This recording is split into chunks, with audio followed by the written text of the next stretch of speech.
Islamabad high court का election commission को कल बल्दियाती इंतखाबात कराने का हुक्म। पीटीआई और जमात इस्लामी की दरखास्तों पर फैसला सुना दिया। इंतखाबात मुलतवी करवाने से मुतालिक इलेक्शन कमीशन का नोटिफिकेशन मुअत्तल।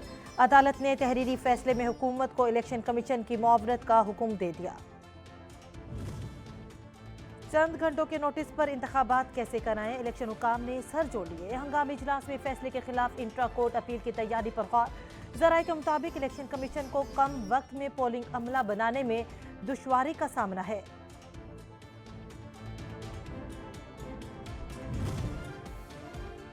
विफाकी हुकूमत का इस्लामाबाद में कल बल्दियाती इंतखाबात कराने का हुक्म चैलेंज करने का फैसला। Additional attorney general Munawwar Iqbal Dogal का कहना था कि फैसले की मुसद्दिका नकल मिल गई। इंट्रा कोर्ट अपील की तैयारी का काम जारी है। कौमी सलामती कमेटी का दहशतगर्दों के खिलाफ कार्रवाइयां तेज करने पर इत्तफाक। वजीर आजम शहबाज शरीफ की जेर सदारत इजलास में आला अस्करी हुकाम समेत विफाकी वज़रा ने शिरकत की। मजमूई सिक्योरिटी सूरत हाल पर ब्रीफिंग दी गई।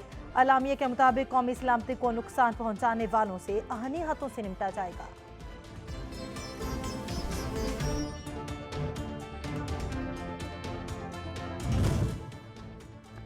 वजीर आजम का इस्लामाबाद, लाहौर और कराची के हवाई अड्डों को पब्लिक प्राइवेट पार्टनरशिप के जरिए आउटसोर्स करने का अमल शुरू करने का हुक्म।